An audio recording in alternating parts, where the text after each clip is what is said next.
ರಾಮಾಯಣಕ್ಕೂ ಕರ್ನಾಟಕ ರಾಜ್ಯಕ್ಕೂ ಅವಿನಾಭಾವ ಸಂಬಂಧವಿದೆ ಎಂಬುದಕ್ಕೆ ಒಂದಲ್ಲ ಎರಡಲ್ಲ 10 ಸಾಕ್ಷಿ ಕುರುಹು ಇರುವುದನ್ನು ದಾರ್ಶನಿಕರು, ಸಂಶೋಧಕರು, ವಿದ್ವಾಂಸರು ಸಾಬೀತು ಮಾಡಿದ್ದಾರೆ. ರಾಮಾಯಣದ ಬಗ್ಗೆ ಇನ್ನಷ್ಟು ಕುತೂಹಲ ಮೂಡಿಸುವ ಮತ್ತು ಈ ಸ್ಥಳ ನೋಡಬೇಕು ಅಂತ ಆಸೆಗೆ ಸೃಷ್ಟಿ ಸಾಕ್ಷಿಯಾಗಿರುವ ಕರ್ನಾಟಕದ ಮತ್ತೊಂದು ಕ್ಷೇತ್ರ ಹಂಪಿ ಕಿಷ್ಕಿಂಧ ಕ್ಷೇತ್ರ. ರಾಮಾಯಣದ ದಂತಕಥೆಗೆ ಹೋಲಿಕೆಯಾಗುವ ಅನೇಕ ತಾಣಗಳು ಈ ಪ್ರದೇಶದಲ್ಲಿದ್ದು, ಅದರಲ್ಲಿ ಪ್ರಮುಖವಾದದ್ದು ಶ್ರೀ ಮಾಲ್ಯವಂತ ರಘುನಾಥ ದೇವಾಲಯ.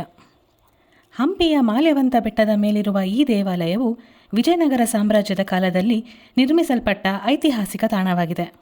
ಈ ದೇವಸ್ಥಾನವು ನೈಸರ್ಗಿಕ ಬಂಡೆಗಳ ಮೇಲೆ ನಿರ್ಮಿತವಾಗಿದ್ದು, ವಿಶಿಷ್ಟವಾದ ವಿಜಯನಗರ ಶೈಲಿಯ ಗೋಪುರಗಳು, ಮಂಟಪಗಳನ್ನು ಹೊಂದಿದೆ. ಪುರಾವೆಯ ಪ್ರಕಾರ ಸೀತಾಪಹರಣದ ನಂತರ ಶ್ರೀರಾಮ ಮತ್ತು ಲಕ್ಷ್ಮಣರು ಸೀತೆಯನ್ನು ಹುಡುಕುವಾಗ 4 ತಿಂಗಳ ಮಳೆಗಾಲವನ್ನು ಈ ಮಾಲ್ಯವಂತ ಬೆಟ್ಟದ ಮೇಲೆ ಕಳೆದರು ಎಂದು ನಂಬಲಾಗಿದೆ. ಮತ್ತು ಹನುಮಂತನು ಲಂಕೆಯಲ್ಲಿ ಸೀತಾಮಾತೆಯನ್ನು ಭೇಟಿಯಾಗಿ ಚೂಡಾಮಣಿ ಉಂಗುರವನ್ನು ತೆಗೆದುಕೊಂಡು ಬಂದು ರಾಮನಿಗೆ ನೀಡಿದ ಸ್ಥಳವೂ ಕೂಡ ಇದೇಯಾಗಿದೆಯಂತೆ. ಈ ದೇವಾಲಯದಲ್ಲಿ ಸುಮಾರು ವರ್ಷಗಳಿಂದ ದಿನದ 24 ತಾಸು ಅಖಂಡ ರಾಮಾಯಣ ಜಪ, ಅಖಂಡ ತುಳಸಿ ರಾಮಾಯಣ ಪಾರಾಯಣ, ತ್ರಿಕಾಲ ಪೂಜೆ ಮಾಡಲಾಗುತ್ತದೆ ಮತ್ತು ಪ್ರತಿ ವರ್ಷ ಶ್ರೀರಾಮನವಮಿಯಂದು ವಿಶೇಷ ಪೂಜೆ ನಡೆಯುತ್ತದೆ.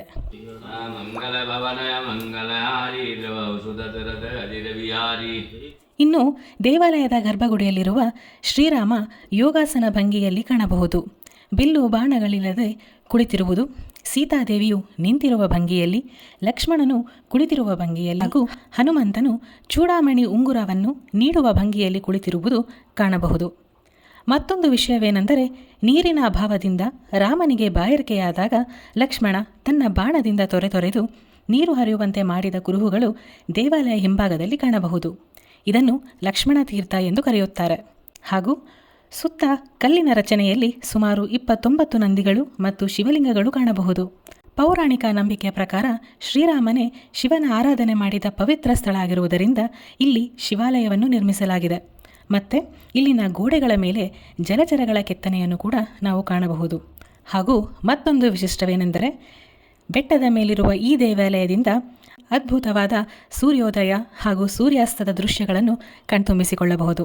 ಒಟ್ಟಾರೆ ಮಾಲ್ಯವಂತ ರಘುನಾಥ ದೇವಾಲಯ ಕೇವಲ ಪ್ರವಾಸಿ ತಾಣ ಅಲ್ಲ, ಶ್ರೀರಾಮ ನಡೆದ ಹಾಗೂ ರಾಮಾಯಣದ ನೆನಪುಗಳನ್ನು ಹೊತ್ತ ಪುಣ್ಯಭೂಮಿ. ದೇಶ ವಿದೇಶಗಳಿಂದ ಪ್ರವಾಸಿಗರು ಬರುವ ಈ ಸ್ಥಳವನ್ನು ಕೇಂದ್ರ ಮತ್ತು ರಾಜ್ಯ ಸರ್ಕಾರ ಮೂಲಸೌಕರ್ಯ ಅಭಿವೃದ್ಧಿಪಡಿಸಿದರೆ ಅಯೋಧ್ಯ ಮಾದರಿಯಲ್ಲಿ ಪ್ರಾಮುಖ್ಯತೆ ಹೊಂದುವುದರಲ್ಲಿ ಸಂಶಯವಿಲ್ಲ. ಈ ದೇವಾಲಯ ನಿಮಗೆ ಇಷ್ಟವಾಗಿದ್ದರೆ ಜೈ ಶ್ರೀರಾಮ್ ಎಂದು ಕಮೆಂಟ್ ಮಾಡಿ. ಇನ್ನಿತರ ವಿಡಿಯೋಗಳಿಗಾಗಿ ಮನ್ವಂತರ ಲೋಕ ಪೇಜ್ ಫಾಲೋ ಮಾಡಿ.